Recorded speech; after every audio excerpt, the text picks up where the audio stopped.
Hello and welcome. My name is Tom. This is the Enthusiasm Project Season 8, Episode 7. And today we're going to talk all about probably the most exciting topic in the world, video editing software, and the minute differences between them. I'm actually very excited to talk about this, as sarcastic as that sounded.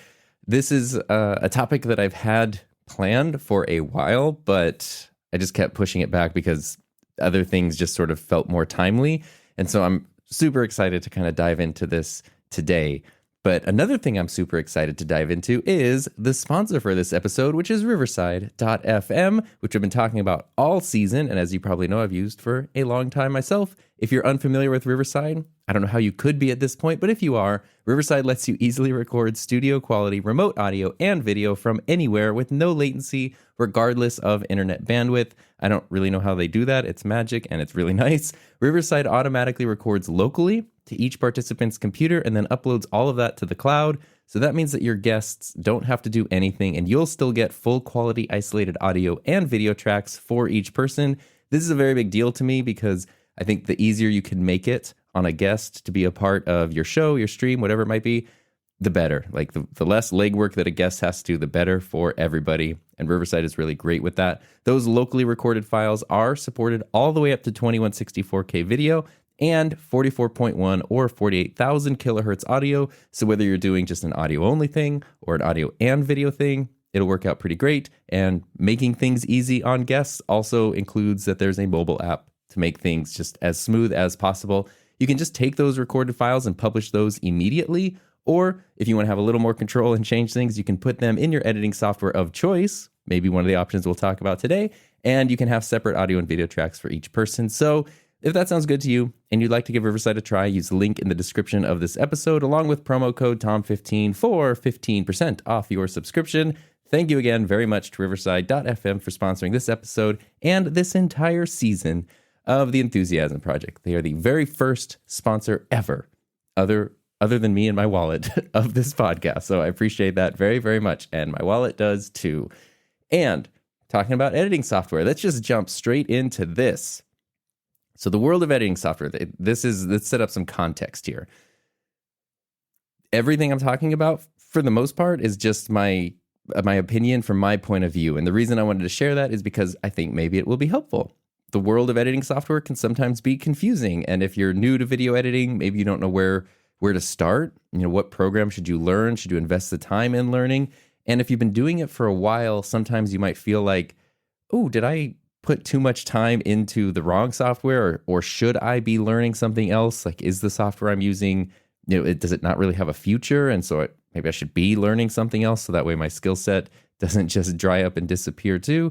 Definitely want to talk about that, along with, just sort of the evolution of this stuff, of these tools over the years. So everything is pretty much just from my own point of view, but I'm hoping that can be helpful or interesting to you as well. But, feel free to question that or push back against it or, ignore it entirely because it is all just my own point of view. But I am happy to say that I do have a lot of experience with editing software because when I started editing videos, and I'm using giant air quotes, it was tape to tape, VCR to VCR. So to go all the way from that to what we have now, where you can just pull up your phone or, I saw Artlist just revamped everything where now instead of just royalty-free music, you have like an online editor, templates, stock footage, royalty-free music, like all in one place. And it's all just on your browser, which is crazy. To even things like, TikTok. Oh God, I sound like I'm 1,000 years old. TikTok, whatever the kids are using these days. But all like the, like social media apps that have video editors built into them. Super simple stuff that people are just using on their phones. So the spectrum of video editing software has never been like more broad. And much like cameras, a lot of the I guess, more pro or at least paid software is all pretty great. So the same way that there's no such thing as a bad camera these days, are just sort of, strengths and weaknesses and personal preference. I think video editing software is very similar, especially once you go beyond the free stuff and go into the paid stuff. They're all pretty capable, and a lot of it comes down to personal preference and personal workflow. But unlike cameras, I don't think editing software has evolved quite as much to the point where cameras adds cameras. I think that there are still some pretty important differences between some of the main software. And I think that also there are things that can make massive differences in your personal workflow and just your frustration levels or lack thereof. So that's why I think it's kind of an important thing to discuss. Now, we're going to be focusing mainly on Final Cut Pro, Davinci Resolve, and Adobe Premiere. Not because those are the only ones out there, but because those are some of the more popular ones, especially for like the independent, individual creator. I feel like that's kind of the trio that you're probably going to be choosing from, or at least honestly that I would recommend you choose from. There are other options out there. There's like Sony Vegas. There's all the free stuff like Windows Movie Maker and iMovie, and LumaFusion is a great like iPad app for mobile editing, which is actually like super cool and powerful. And, there's all kinds of other stuff out there. And then there's the super pro stuff like Avid, which is a really weird piece of software that we will definitely be talking about. So that's kind of why I'm focusing on those three right now. But to give you some context of where I'm coming from, like I said, when I started video editing, so I was born in 1985. I know I look super youthful, and you're like, wow, I thought you were like, 16 years old or whatever. False. I turned 37 this week. So I was born in 85, and I started using a video camera for the very first time when I was about 4 years old, which was very much just like, being handed an old handy cam and then running around the house, shooting what looked like the Blair Witch Project because it was so shaky and blurry. And the camera, of course, was zoomed in fully the whole way as I'm running around the house and I have no idea what's happening. But hey, that kicked it off, right? And then as I got older and still really liked using cameras, that's when I discovered, editing is a thing, which started really simply. 8mm cameras and tape cameras, it's not like files on SD cards where you shoot all your different files and you have to see them. Everything just plays in sequence. So you can do in-camera editing very easily just by being very specific on when you start and stop recording. And that's how, that's basically how I and my friends and I would make all of our little movies when we were kids, which I realized as I get older, all the movies we made when we were like, 10, 11, 12 years old, they're basically Steven Seagal movies. Like, it's like the exact same plots with less strip clubs because we were 11, 12, or 13. But it's literally like, it's just the plot of most Steven Seagal movies. And I think that that's fine when we were 11 or 12. But he's like 70 and he's still writing these same plots. And they had just as much continuity and made just as much sense as his movies do. That's probably a topic for another day. But anyway, that's where we do in-camera editing. And it always felt so good when we could get something exactly right in camera. Like, someone walking through a door and it just, instead of seeing the door open twice because the cut was wrong, making it look like it was one smooth motion and, a nice smooth cut from one side of the door to the other, something like that. Always felt really cool, trying to play with special effects and things.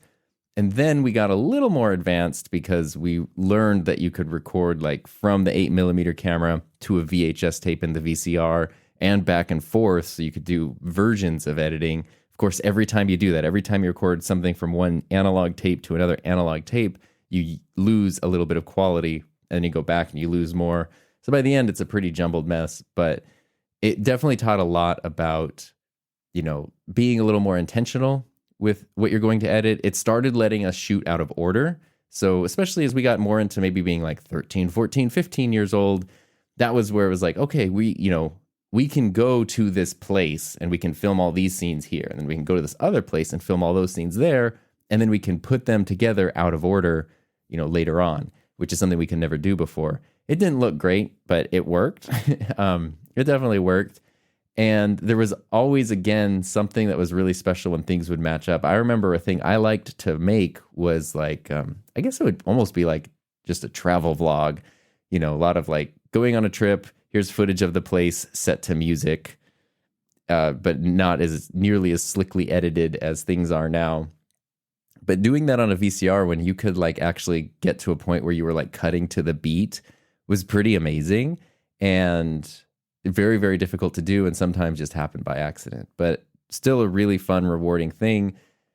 And then I remember, let's see, I started high school in the year 2000, and I took a video production class, of course. And during that year, we had like 4 Sony Handycams and a couple of VCRs to edit with. But during that year, the class got an iMac. Like, I guess it was the iMac DV. That's what it was called, DV for digital video, because it was the first one that had a FireWire port. So you could take a digital camcorder, connect it directly to the iMac, and then import the footage, which anytime you import footage from tape, it's real time. So if you film 45 minutes of footage, guess how long it's going to take to import? 45 minutes. But yeah, it was the iMac DV with iMovie 1.0 on it. And that was amazing. Like, I was never involved in extracurriculars in school. I wasn't involved in anything in school ever, honestly, which was a mistake. But the only times I can remember staying like until the sun went down at school or till the teacher kicked us out because it was like, I got to go home and you guys are here too late, was after that iMac came in and we got to work on projects. You got to edit projects. And it was just the insanity of the way it used to work was you would import all of your footage. And so you would have this long 45-minute video clip, and then you would go through that and you would break it down into clips. So you would go through and like basically put in and out points for different clips, and then you'd have all your clips organized, and then you could drag them down into a timeline and reorder them. And that's it. I think you could have like 2 layers of video, maybe 2 layers of audio. It was pretty minimal. It wasn't like unlimited, just as many layers of audio and video as you want. But that was magic. And then I remember that same time is when Apple released their commercial for like an iBook, where it had a guy editing a movie on a plane. The guy was, I can't remember his name. He's in that show that's really sad where like the family, I don't know, everybody's crying all the time. But he was also in Gilmore Girls, and he was also like Sylvester Stallone's Rocky son. He's like the guy in the commercial. And it's really funny because he's in like the middle seat and he pulls out like his computer. He's on an airplane. He pulls out his computer, opens it up on his middle seat tray, and then like opens up iMovie, pulls down like the person next to him's tray, puts his camcorder with all his tapes there, pulls down the other person's tray, puts his like stack of CDs as he's like editing to a Baha Men song. And he's like editing this video for his girlfriend on the plane. And I remember that commercial blew me away. Like the idea that you could have a laptop, something I had never even used, much less thought I could own, that could actually edit video like on what? Like this guy is on an airplane and he's making a movie. This is crazy. I know that seems something we kind of just expect at this point, but it's crazy. That was really exciting. So around that same time, I also, in 2001, I started interning at a local TV station, and like a TV news station, and everything there was still beta tape. So it was beta to beta, and you beta believe. That was a difficult way to edit, but it was cool using the more like professional level like VCRs.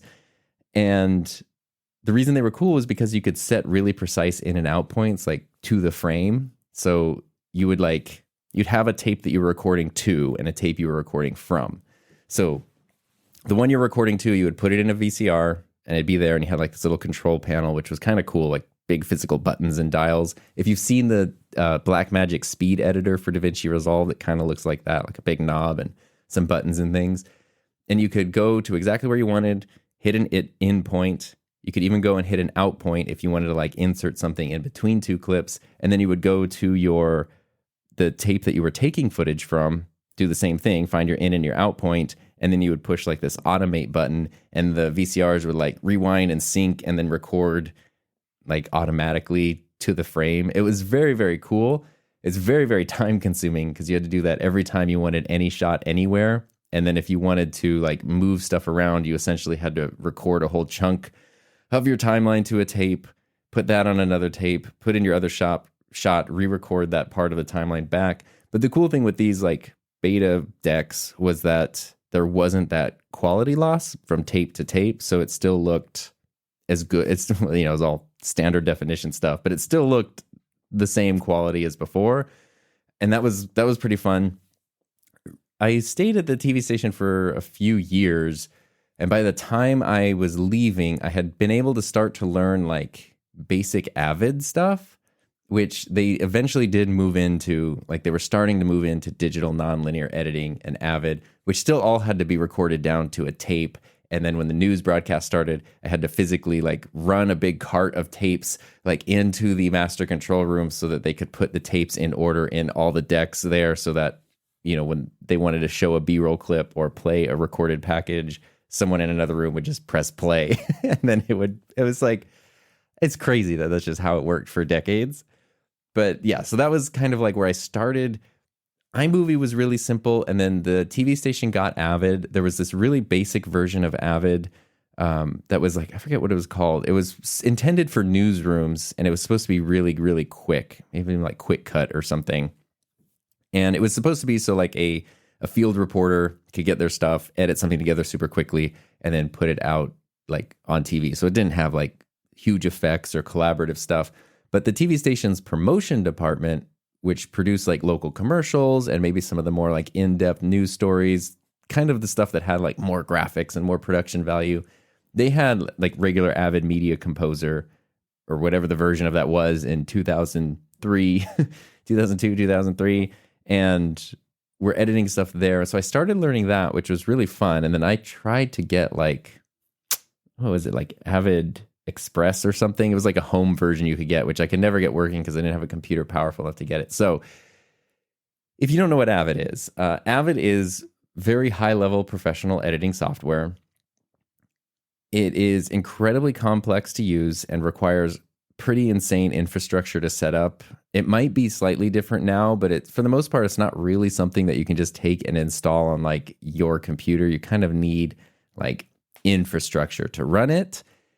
It is incredibly powerful. It is probably, I'm speaking very much like above my pay grade here, but it is probably the most common editing software that you're going to see for like movies and TV shows and stuff. Most of them are probably being edited on Avid. So at least up to this point, if you wanted to be successful in those fields, learning Avid is really, really important. And it is tough software to use. Everything about all the other software that like works to be intuitive and user-friendly, no, Avid does not care about that at all. Avid does its own thing, its own way. And it's kind of awful to use. Like, honestly, it's in my experience, my personal preference. But it is really powerful, especially in a time when things were very limited with like number of layers you could have. Avid was like, you can just have all the layers of audio and video. So a lot of the features that now we do kind of expect in editing software, Avid sort of like did that many years earlier. And I think the biggest advantage to Avid is its collaborative quality, because it's much more capable to having like multiple people work on the same project at the same time, even from different locations. So if you think of like a Hollywood level production where you're going to have like, I don't know, like an editing facility that's doing the post-production, they're working on something, and then someone at the studio needs to go in and change something, and someone over here needs to come in and add something, and it can all just sort of be done simultaneously at the same time. That is sort of a thing that Avid like pioneered and worked really well for that industry. And then especially in like the mid 2000s, 2010, all the movie studios, all the like the amount of money that was invested in Avid systems was massive. And honestly, I think that's really the reason why it's still popular, is because they invested the money in it. They're not going to then, let's just get Final Cut, or let's just go to Resolve now, even though there are, you know, movies and TV shows edited on the other software too, of course. But I think there's the big infrastructure still so Avid based, just because of the sunk cost of this was the horse we bet on. And it works. It gets the job done. It works, you know, obviously it works really well. But it's such a pain to use. I love video editing, and I hate video editing with Avid. So it doesn't work for me. If you're an Avid editor, I know I might be wrong. And obviously, if it's the only thing you use for years and years, you probably get pretty adept at it. But it is, to me, not a fun workflow at all. It's like not enjoyable to work with Avid at all. But I wanted to make sure to acknowledge Avid because it's, it's silly to talk about like, well, pro level software and not talk about the one that is kind of the pro level software. But it's kind of one of those things like if you need to use Avid, you need to use Avid. So if you're somebody who's starting out and you're like, should I use Final Cut or Resolve or whatever? You probably don't need to even think about Avid, but it's good to know that it exists, right? So that's kind of where we're at there. And then there's the other stuff, like I mentioned earlier. There's free software, which is amazing, stuff like iMovie or Windows Movie Maker or any of that kind of stuff. The free software is great. Like it's way more powerful than probably the first version of Avid was that it was working on at the TV station. So no complaints there. And it's free. So it makes everything super accessible and easy for everyone. No complaints there. But if you get into video editing, you pretty quickly hit a ceiling where you're like, I wish I could do this, but I just can't. And that's where the more pro or prosumer level editing software comes in and sort of like takes that ceiling off of things and lets you go pretty crazy. And really the main three are Premiere, Resolve, and Final Cut Pro. So that is the 21-minute version of how I got to the point of talking about these three programs specifically. If you know me, you know I'm a Final Cut Pro editor. I have been for over 10 years at this point, and I taught it specifically for 9 years because I taught digital media like exclusively for 9 years, but in my other 2 years of teaching, I also taught digital media stuff like yearbook and things, but it wasn't the main part of my job. So I never know if I should say I taught this for 9 years or 11 years, but I taught it like, sun up to sundown every day for 9 years. So I like Final Cut Pro. That's the one. I've used the other stuff. I've used Premiere. So like going back to my high school days, I didn't have a Mac and couldn't get a Mac. So Premiere was the thing that I used because I had a bootleg copy that someone from the TV station gave me. And it was like Premiere CS1 or something. And I had that on a computer that kind of worked. So I was using Premiere, which worked really well because all the editors were really, really based on like tape to tape processes of in and out points. And it translated very well if you had learned how to edit tape to tape to then going to a nonlinear editor. It worked pretty well. I don't remember what version of Premiere that was. And then I just didn't use it anymore. Once I got a Mac, I just had iMovie because I couldn't afford anything else. And then finally I bought Final Cut Pro just coincidentally right when Final Cut Pro 10 was released. So I guess let's back up real quick just to go back to my biases. I'm a Final Cut Pro editor. I like Final Cut Pro. Also, this seems like a brilliant marketing strategy, but it's not. I did complete my Final Cut Pro editing course this past week, and it is available. So if you want to learn how to edit with Final Cut Pro, you can go to learnfinalcutpro.com and sign up. And yes, I am amazed that URL was available for $12. That was awesome. But so I want to just state my bias. I've used this program the most. It's the one I prefer the most. I also have a course all about how to edit with it. So, it kind of, you could easily say it serves me if people want to learn how to edit Final Cut Pro because, then they might want a course on Final Cut Pro. But I fully recognize that it's not the most popular option.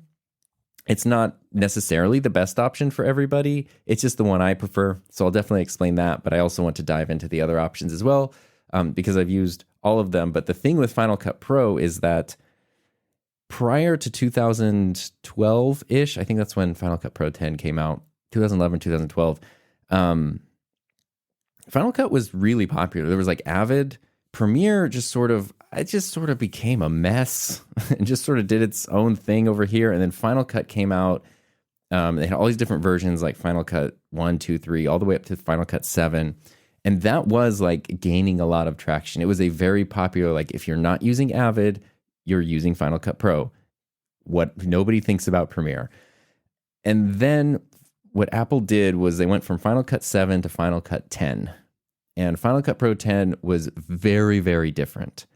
And that just happened to randomly be right when it was when I moved into digital media and they already had Final Cut on the computers there. So I was like, that's what I got to learn. And I bought Final Cut Pro and learned it on the fly to teach it. So, and that there's a couple things about that. So the reason people were mad about Final Cut Pro then was because they really took away a lot of the pro level functionality, which is sort of like expensive iMovie.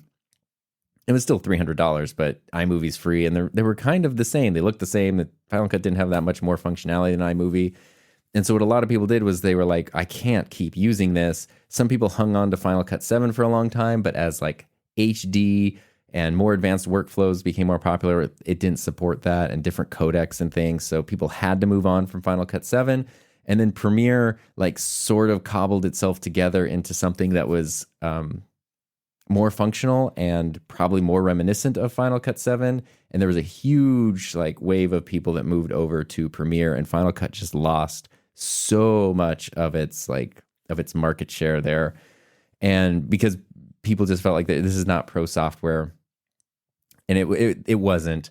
For me, learning it though, it was great because it was like pretty simple. And then every time they updated it, it was like a little more advanced. And now, over a decade later, it's full-fledged, super advanced, amazing editing software. But I think there are a lot of people who left when they switched from 7 to 10 and just sort of assume like, nope, that's what Final Cut Pro is and has been. And it's not, but it's also Apple's fault for pushing people away and making them think that. So, I don't blame anybody for thinking that way. But anyway, that's sort of like the deal with Final Cut Pro. It was really popular. It lost popularity. It gained more popularity in the 2010s because, especially as like online video and YouTube came out, it's kind of the perfect like solo editor software. It just, for many reasons, it just kind of is. And so it became for a long time almost like the default YouTube software, unless you were like a filmmaker channel, then you were Premiere. And then more recently now Resolve has popped up. And that's a very interesting thing to talk about. So that's kind of like that's my history with Final Cut Pro, but also sort of where it is right now. And the Resolve thing is interesting. So Premiere, this is why like it's almost like, I don't know, this is fascinating to me. So Premiere had a big advantage in the early 2010s, mid 2010s over Final Cut because it was so fully featured. And the thing with Adobe is their software plays so well together. If you want to, it all just mushes together really well. Adobe's subscription model and plans and pricing is created by Satan himself, and it's one of the worst things you will have to encounter.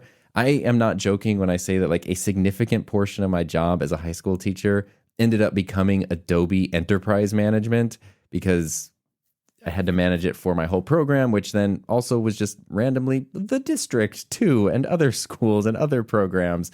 And so the hours I spent just trying to deal with stupid Adobe like billing permissions and account access and like hours and hours each week on, which isn't even it's not my job, not the thing I'm getting paid to do. It's just on top of it. So I kind of hate Adobe stuff for that. As good as the software is, there's some that I really love, like Audition, and Photoshop, but I just can't, like, I'm definitely against Adobe just for what a pain it is to bring in their stupid billing subscription stuff is awful, and just terrible. But their software is good, and their software plays really well together. And if you use a lot of their different applications and you want them to work together, it's pretty amazing. And so that was a huge advantage over Final Cut Pro. However, a big reason that Apple switched from Final Cut Pro 7 to 10 was not just to make everybody mad and leave, but it was to rebuild the software from scratch. Because Final Cut Pro 7, I don't know much about code and code architecture and stuff, but my limited understanding is original Final Cut and all that software was built on essentially what is like old code and an old foundation. And they were trying to build and get more advanced, and stuff's moving into high definition and 4Ks on the horizon and more powerful computers, and this code is essentially not going to be able to handle it or adapt to it. So they basically just ended it and started from scratch with something that was going to be much more modern, stable, and compatible into the future. It meant they had to start from scratch and build up from nowhere. That's also what Resolve did, but Resolve was smart. I don't know when Resolve came out, honestly. 2015 to 2017, I think, is when Resolve was launched. They kind of sat back, Blackmagic kind of sat back and watched this, and then when they launched Resolve, it sort of the same thing. It's built on a modern, I don't know, architecture foundation, so that way it can work really well. Premiere gobbled up all of those like legacy Final Cut users and is still running on like the same code base from like 2000, which is it's like a spaceship that's just running on duct tape and super glue and prayers. Like it's the fact that it works is pretty amazing, but it also has so many problems and is so clunky. And I think Adobe's in a really difficult situation because they were able to take advantage of this by not blowing up what they did and taking all the users who were mad at like Final Cut. But now it's been so long, Apple, it's almost like Sony and Canon. Like Sony came out with mirrorless cameras and they were great. They could do cool stuff, but they were super limited, super unreliable. But over the years, Sony like built them up to be really good and reliable. And then Canon, who was like, we'll just keep doing the thing we're doing that's super reliable and people love. And then when it push came to shove and they had to jump into mirrorless, it was a very tough transition and a lot of growing pains that are still happening and still being resolved now, years later.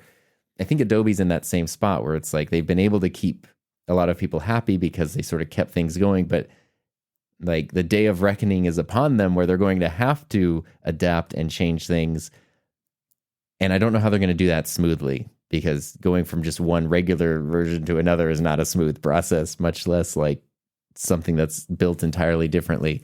So I think I mean, you can probably tell my bias against Premiere and stuff. Not that it's not amazing software, but it's Adobe sucks at like managing their software. And it's frustrating because I feel like there are a lot of really good people building this stuff and it's not able to do what they would want it to do the way they would want to do it because of a bunch of other reasons beyond their control. So anyway, that's kind of where Resolve came out, was like watching all these mistakes being made, and then let's learn from that and then release our own thing that is kind of going to be pretty revolutionary in a big way. So there's Final Cut. Final Cut Pro, also you buy it for $300 and then it's yours forever. At least up until now. I know there's rumors of Apple doing subscription services, which would be an absolute nightmare. But for now, it's a $300 purchase, always has been. The one I bought in 2011 or 12 or whatever, that, I think it was 2011, that is still the same license that I use for all of my YouTube videos. Like, it still gets updated. It's been installed on all my computers over the years, that one purchase done. And if you're a student in like high school or college, you can get like, it's almost like a 50% discount on not just Final Cut, but you also get Motion and Logic. So you get like all of Apple's Pro software, which is pretty amazing. Like Logic is really good and it's definitely a standard. And Motion is super underrated. It's almost like Apple's After Effects, not as fully featured as After Effects, but really good and really underrated software. So that's pretty cool. You can get that for like $170, $200 or something if you're a student, that whole package, which is awesome. Premiere is part of any number of Adobe's stupid cloud subscription things that are awful. So it's going to cost you somewhere between $20 and $30 a month to get Premiere. Apple usually does like one modest update a year to their software. Maybe a couple minor ones. Every few years it seems like they do a bigger one. But it's like, the risky thing with Final Cut is it almost seems like Apple forgets that they have it, which is scary. And then they show up and they say like, no, we know we've been neglecting our pro users, so we're going to really be focusing on that. But then nothing really happens. And so my conflict with Final Cut is I love it and I want to keep using it. But my fear is that Apple's going to suddenly just like end it or make it a subscription model or do something like that. But the other hand is like, if they just keep doing what they're doing and just sort of let it be and just do little like incremental updates every year, I actually love that because it's super reliable. In the 11 years, including teaching, that I've used Final Cut, I've only had it actually like crash where things got lost and there was problems twice. That's pretty good. Because when it comes to something like Premiere, I've had it do that literally every time I've used the application, without exaggeration. Every time I've ever worked on a project in Premiere, it has crashed and caused problems at some point, and that is across many different computers, both PC and Mac across many different years from 2004 all the way up to, I think the last time I used Premiere really was like 2020. And then I just was like, I'm not doing this anymore. So the reliability for me just is not there with Premiere. Plus it's a subscription plan. Plus it's built on ancient architecture. Just not a fan of it. The capabilities and the features are really good. And if you are somebody, if you're a Premiere user, I don't want to just be like, I'm bashing the thing that you love. If you're somebody who uses other Adobe software, it completely makes sense why you would want to use Premiere. Like if you've ever done the Final Cut to After Effects workflow, it's awful. If you've ever done the Premiere to After Effects workflow, it's amazing. Like it's instantaneous. So totally understand that. And if you're somebody the same way that I've used Final Cut Pro for many years, and I know it like the back of my hand, if that's what you've done with Premiere, you've used it for many years, you know it like the back of your hand, totally makes sense why you would want to stick with it. And, I totally get that. And it is really good, really capable software. It's the reliability that gets me, and then the stupid subscription pricing that gets me, which has really nothing to do with the features or the capability of the actual software itself. But that does come down to, I honestly don't think I would recommend, personally, anybody start learning Premiere right now. It feels like unless you need the other software, if you need something else in Adobe and it's going to tie into your video editing workflow, then it makes sense.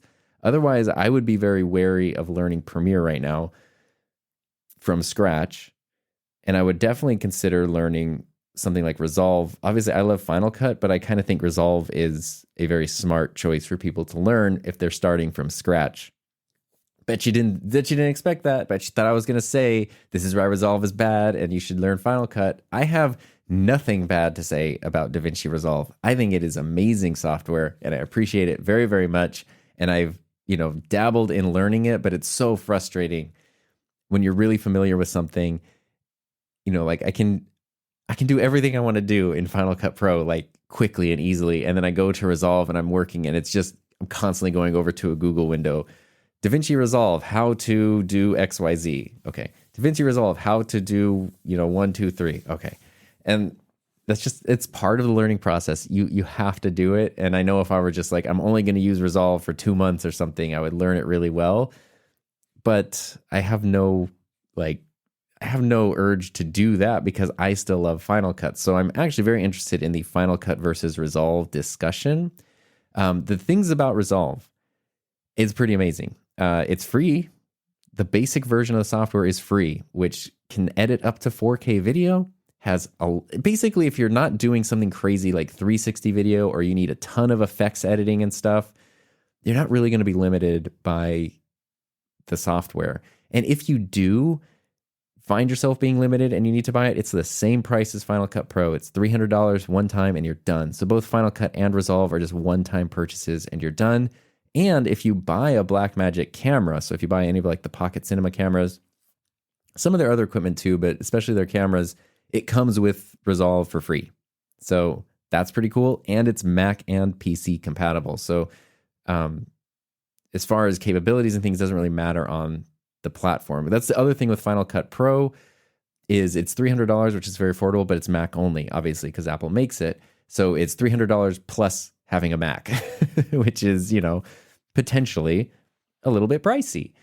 But I still think that it's really worth it. And the biggest strength of Final Cut Pro, since they're not developing it for multiple platforms, is it runs so well and it's so reliable and fast and optimized and just stable. I think that can't really be understated because you start to take it for granted really quickly. And then when you run and use something else that's not like that, it really makes you realize, oh shoot, what I had was really good. Resolve, in my experience, at least I've only ever used it on a Mac, is also really stable and really fast. It works great. Like I said, I have nothing bad to say about Resolve. It's really good software and it's super, super powerful. And there's two very interesting things. One is my appreciation for Resolve comes from being a teacher because I taught my students Final Cut Pro. The program I worked in was a Mac Labs at both schools. So always taught Final Cut Pro. That's what I use. But students, I couldn't give them access to that. I was able to, through that nightmare of Adobe subscription stuff, get Adobe Creative Cloud accounts for all of our students, which was not fun to manage, but it did mean that they had access to this stuff. So if they had a Mac or a PC at home, if they had a computer at home, which most of my students didn't, but if they did, they could install their stuff and try to run Premiere or something so they could edit at home or use Photoshop or whatever. And that was really cool because it's Mac and PC compatible. Very much appreciate that. But then I became tech support for the nightmarish process of I'm trying to install Premiere, but having this problem, and I know if they're running an ancient computer, it's not Adobe's fault. But what I did notice was there were a lot of students who either didn't want to do the Adobe stuff, or it was like in the times before we had that access to that software, would just go download Resolve because I would tell them about it. I'd be like, hey, I sort of had like a resource thing of like, here's some free stuff. You can go sound effects, music, editing software. And a bunch of students would go home and download Resolve because they could use it for free. And then they would learn it and they loved it. And I never had to play tech support with Resolve. Like, I don't think literally ever, other than like, how do I do something in it, but not installing it, running it. It's crashing my computer. I'm just realizing this right now. I never had that question once, ever, which is pretty impressive because if someone's going to break something, it's definitely going to be a high school student who's just starting out with it and like poking buttons to see what things do. So that's pretty impressive. And they could get it for free. Didn't matter what operating system they were using, and then start learning it there. And I had a lot of students who then, that's what they preferred. Like they would come in and even when they're in class, they would want to work with Resolve instead of Final Cut, which was fine with me. Same with Premiere. If a student had, really wanted to use Premiere, I never ever forced them to learn Final Cut. That was just what I officially taught as part of the class, what all of our, in-class lessons were based on. But if a student wanted to do something else, totally free to do that. Very important to let that happen. And so seeing that, I guess you could literally call it empowerment that Resolve gave to my students was really it really gave me an appreciation for that software, and it's really good software. It sort of does the best job of taking some of the best features of Final Cut Pro's like reliability, simplicity, user friendliness with Premiere's advanced hodgepodge of features, even then into some of the old school, even more Avid and old school, traditional editing, structure, and smashes it into one thing that actually works really well. And it almost without you realizing it, just by clicking the little tabs at the bottom of the screen that go through the different, the organized page, the cut page, whatever different pages they have, it takes you through the whole editing process, right from importing your footage to exporting your footage after editing it, without you having to figure out what you're missing along the way. You just kind of go left to right and then you're done. It's great software to learn. And I think this must have been a year and a half ago. I was talking to Raphael Ludwig. It might have even been on the episode he was on here on this podcast. Raphael's amazing. If you haven't checked out his YouTube channel yet, do it. He's great. And he is... Wait, is he actually, Raphael, if you're listening, I'm sorry. I don't remember if you are a Resolve person or a Final Cut person, or I don't remember, or if you're an everything person. But I remember Raphael's prediction was that, and this was a couple years ago, within 5 or so years, Resolve was going to be the main editor. And his reasoning for that was because it is free to start, at least. You can use the free version in perpetuity. It's not like a trial version. It doesn't run out. There's no watermarks. Some of the features are a little limited, but that's it. So you could do everything on the free version. But because it is free and accessible, it's the thing that somebody, when they're 16, instead of me getting a bootleg Premiere from somebody at a TV station, you can just legally go to Blackmagic's website, download Resolve for free on whatever computer you have, and then start editing right away. Performance will vary depending on your computer. Then, after a couple of years with that, so say you're 16 and you do that, then you start working with that software for a few years, and now you're 19 or 20. Maybe you have a little bit of money for software. Maybe you're going to school for this and you want to, learn more about it, or you're starting to take on clients or something, and you're going to spend money on your editing software. Why would you buy something else? Why would you buy an Adobe subscription or Final Cut Pro? Why wouldn't you just buy the thing that you already know how to use? And I think that Raphael's right. I think there's an entire generation of editors and video production creators who are kind of growing up with Resolve, and not even growing up because I think it's past that now. I think they're like coming of age with Resolve, and those numbers are just going to continue to go up and up. And now what I've seen is so many people are switching over to Resolve, both from Premiere and Final Cut Pro. It's sort of like the thing to do now is to switch to Resolve, which is why it makes me think like, yeah, if you're starting from scratch right now, Resolve is almost like the smartest thing to learn. And I feel like the transition, if you ever wanted to do something else from like Resolve to Final Cut, it's a pretty easy transition. That being said, though, the reason why I'm still in on the Final Cut train and why I released a course on Final Cut, why I still love Final Cut, is because I think as much as there are great things about Resolve, again, I have zero bad things to say about Resolve. It's amazing. I think there are a lot of people who are leaving Final Cut for Resolve, maybe not because the software is bad, but for a couple of other reasons. I think a big reason is boredom, which is totally fine. Like I was talking to Peter Lindgren a while ago about cameras, shockingly enough, and he was talking about like he really wanted a new camera, and I was like, oh, like, you know, he has a couple Sony A7S3s. I was like, oh, like, you know, do you not like the A7S3? He's like, no, it's like the perfect camera. It does everything I need, but he has two of them. He's been using them daily since they came out in 2020. So 2.5 years, almost 3 years at this. No, yeah, 2.5 years at this point ish.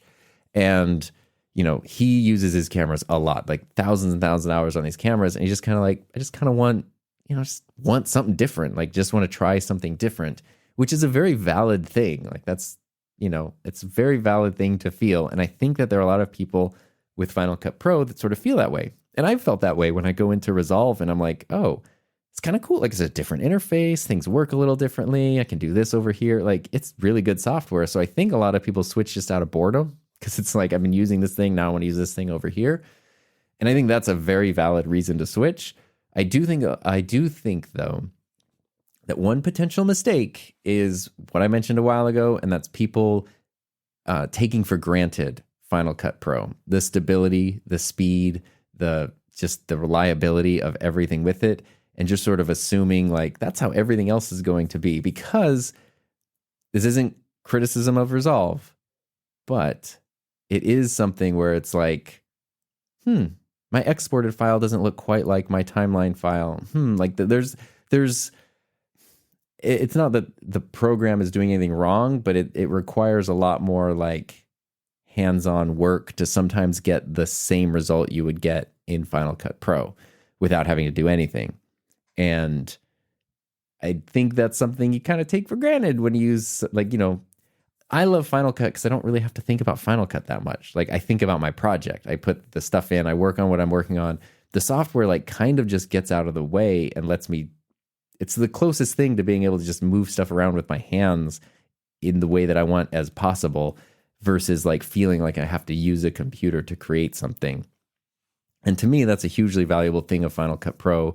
And it's a big reason why I absolutely love the software, in addition to like seeing how easy it is to teach Final Cut Pro. Like thinking back to teaching, when I started teaching digital media, I would start with iMovie and then we'd move into Final Cut Pro sophomore year. So freshman year would be working with iMovie, just the basics, and then sophomore year we'd move into Final Cut Pro. I did that for like 1 or 2 years, and then very quickly I was like, no, we're just starting day one freshman year Final Cut Pro. That's it. And, you know, sometimes kids would get sort of confused, but it would literally be like 1 or 2 quick projects and they would have the basics down. Like, and they'd be exporting stuff that looked good and the controls are simple to use. And again, you know, classes of 40 to 50 students at a time, 250-ish students total, they're not breaking the software constantly. Like I'm not being tech support for the software. They need to learn how to use features and things, but the software like handled it. To me, that said so much about Final Cut Pro and how well it's made and how well it's, and just what good software it is, that really like, you know, I don't know, it led me to really just appreciate it more. It's not the best software if you need to be collaborative. Like you can kind of share a library or move a library around, but it's not really great software for being collaborative. It's definitely more of like if not one person, at least one computer, like, one team at a time working on a project. Premiere, I think, has more. It seems like it's trying to go more in the way of Avid in terms of collaborative features. And Resolve, I think, is kind of somewhere in the middle as far as that stuff goes. I honestly don't know too much there, but it's good. It's all good software. And Resolve now has an iPad version, which is weird because Apple put it in their marketing campaign for their new iPads that just came out, showed Resolve editing video on there. And it's like, you guys own Final Cut. Like, why are you putting, I know people have been calling for like mobile Final Cut forever. And I don't know if that's Apple's way of saying like, nope, or what, but yeah, they put other video editing software on their iPad, which was Resolve. So I don't know what that means for the future of Final Cut or anything. I still love Final Cut. I still believe in it. And I'm going to still keep using it for a long time, but I think it's very interesting to consider other stuff. And I think Resolve is by far the most interesting software because it's also feature-wise kind of the more competitive. It's really the one that I can see more like traditional studios and production facilities and stuff gravitating towards, because it just kind of is all in one. It just sort of, I don't know, it is a professional piece of software, both that's friendly to new people, but also familiar to those coming from a traditional background. Like Blackmagic did a really good job of kind of hybridizing that and bringing both of those things together. And I think that that's pretty fascinating. And Blackmagic also, obviously, like, they make cameras. They're really good at listening to customers. They have whole, post-production systems and things. So it is kind of their bread and butter to, make that stuff work together. And it seems like they're doing an amazing job with their software. So it'd be interesting to see where that goes in the future. One thing I did look up was how many users there are for each of these applications. This is sort of interesting. So once again, I think this might be a weird way. Resolve has the fewest users, but in a way, I kind of think they come out on top here. So as of this year, Davinci Resolve has 2 million active users. So 2 million active users for Resolve. Final Cut Pro in 2018 had 2.5 million active users. Apple, that's the last time they said how many active users there were. So I don't know how many there are. It's been 4 years. I'm assuming that number has gone up, but I don't know if it's gone up like exponentially. Macs have gotten bigger, more powerful, more accessible. I think of 2018 to 2020 because there was, as much as there was a shift from Final Cut to Premiere, there was in like 2020-ish a shift back from Premiere to Final Cut. A bunch of people were getting tired of Premiere and taking the leap over to Final Cut. And now there's kind of that transition has moved over to a lot of people checking out Resolve. But it makes me think that I can't imagine Final Cut's number going down in 4 years. So maybe it's still 2.5 million. It wouldn't surprise me if it went up to maybe 3 million or more. So more than Resolve currently. I don't know if it's going to stay that way years in the future, but currently there are more Final Cut Pro users than Resolve users. Premiere, Adobe says there are 9 million Premiere users. And I don't believe that because I don't know what an active user means for any of these, honestly. So I don't know if it means like, I don't know what it means. So Adobe does say, I was wondering does that mean you have 9 million Creative Cloud users? And you're just saying because Premiere's part of Creative Cloud that there are 9 million Premiere users? No. From what I could find, Adobe has 26 million Creative Cloud users and 9 million Premiere users. So it seems like they are distinguishing, which is good. However, not every Creative Cloud subscription has Premiere in it. So I don't know if that means, I don't know what that means. Like, I don't know if those 9 million people are people who are working in the software. The same way I don't know if 2 million people are actively working in Resolve or 2.5 or 3 million are actively working in Final Cut. I kind of think, though, what Adobe is saying is there are 9 million people with Creative Cloud with Premiere installed. I'm one of those. I'm not a Premiere user. So that's why I kind of don't think I don't buy it that there's that big of a difference between the other two and Premiere. Maybe there is. Maybe there is. I kind of don't buy it, especially, again, having worked on the back admin side of Adobe account management. I just don't trust that at all, honestly.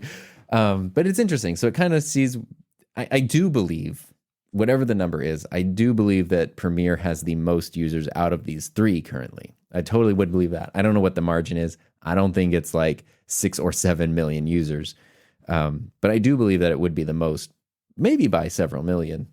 I could definitely buy that. So that's kind of an interesting thing to sort of see. I would love to get more updated numbers, to like find reliable updated numbers on this, because I have a feeling Premiere's is going to keep going down, Resolve is going to keep going up, and Final Cut I kind of feel like might just sort of stay kind of the same, like plateau a little bit, unless Apple wants to do something where they relaunch it. But again, going back to the stability, I like that Final Cut doesn't get a lot of updates, because it works. It doesn't mess things up right in the middle of a project. Resolve, I think, is pretty similar. I think Resolve does like one major update a year, which is usually quite major, but it seems like it's still pretty stable. Even though they upgrade a lot, it seems like it's pretty stable. And they're also super clear on like, you could download the old version or you could go to the new version. Like, they're not forcing anyone to upgrade.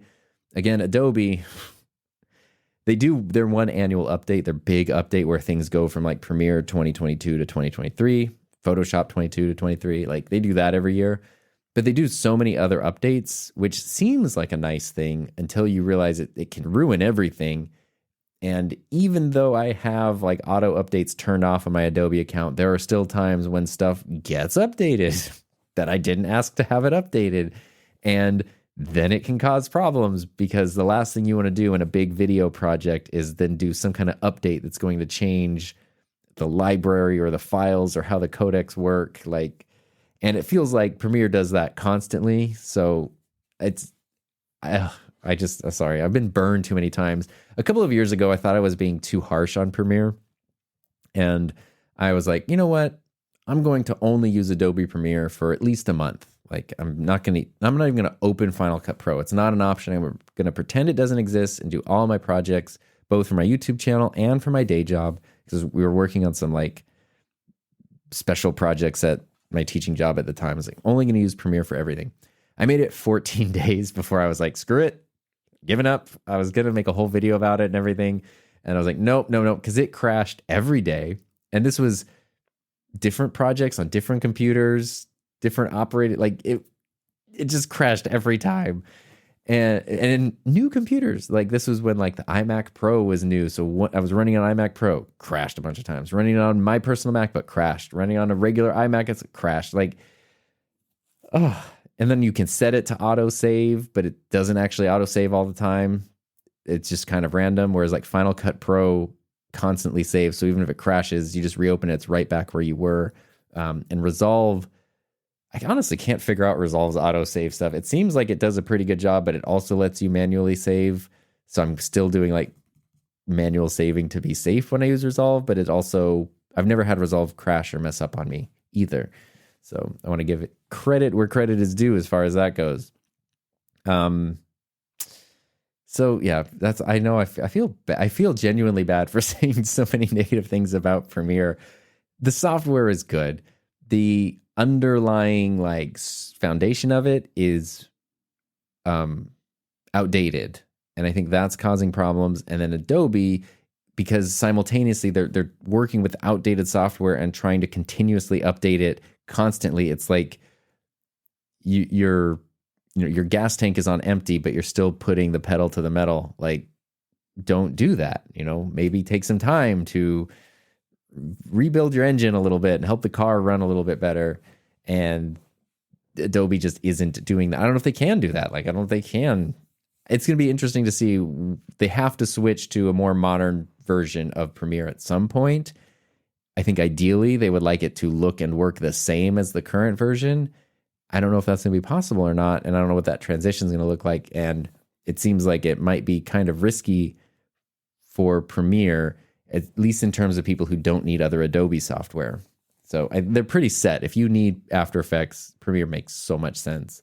If you don't need any of the other Adobe stuff, though, it's really hard to find compelling reasons why you should pay a monthly subscription where you're going to be paying the cost of Premiere or Resolve over and over and over again just to use less reliable software, when there is stuff like Final Cut or Resolve that, I think I said Premiere a minute ago, there's stuff like Final Cut or Resolve that will just do the job so much better and so much more reliably. So those are my thoughts. If you want to, if you disagree with me, or I had a whole blind spot here or something, feel free to let me know about that. Again, this is all just my personal opinion, my own experience here. I still am a Final Cut Pro person, and as excited as I am to see Resolve grow and become more popular, I do think that there are a number of people who are being potentially a bit short-sighted by just getting shiny object syndrome and not necessarily thinking about what really is best for them and going to work best for them, because the quality of life with Final Cut Pro is so good. And the magnetic timeline, as controversial as that was when it came out, so frustrating to edit without it now, at least for the kind of work that I do. I guess it depends on the kind of work that you're doing, of course, too. But yeah, I love Final Cut Pro.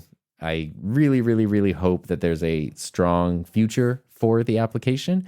And if you want to learn more about Final Cut Pro, you can go to learnfinalcutpro.com and check out my course, which is just how I edit with it. It's not an instruction manual for everything Final Cut Pro. It's just me going through a project from start to finish, which is a shocking number of hours to do that. But literally from importing the footage to creating a project to exporting and uploading it to YouTube, an actual like YouTube video that I made.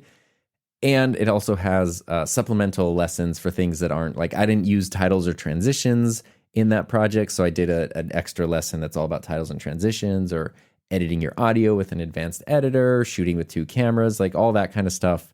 I've tried to include supplemental things within the course that goes beyond just the main project of the course, and I'm excited because I can keep updating it over time as I keep learning more about the program. So learnfinalcutpro.com for that, which is really cool. If you are starting from scratch, and especially if you don't yet want to invest any money, download Resolve too. Like, go to Blackmagic's website. I'll put a link in the show notes, even if you just want to go download Davinci Resolve. It just had a recent pretty big update that might be interesting and fun to check out. You can see if you like it. Again, it's super duper capable software. Even the free version is not crazy limited like you would expect it to be. And you can check that out. And another thing you could check out is the sponsor of this episode, Riverside.fm. So if you do still want to, maybe you want files to edit, right? You want to get independent audio and video files to put in your editing software. Well, you could do that with a guest using Riverside.fm, and you can use the link in the description use the link in the description along with promo code TOM15 to get 15% off your subscription to Riverside.fm, who, again, I'm very thankful for sponsoring this episode and this season of the podcast. Thanks so much for listening to my thoughts about editing software. It feels really good to get that out, honestly. And I'd love to know, again, share your thoughts with me. If you want to leave a SpeakPipe message, you can go to hi-my-name-is-tom.com, or you can send me an email or message. Whatever you want to do, all links are in the description. And I appreciate your time, and I hope you have a safe, happy, healthy, fun rest of your week, and I will see you next time.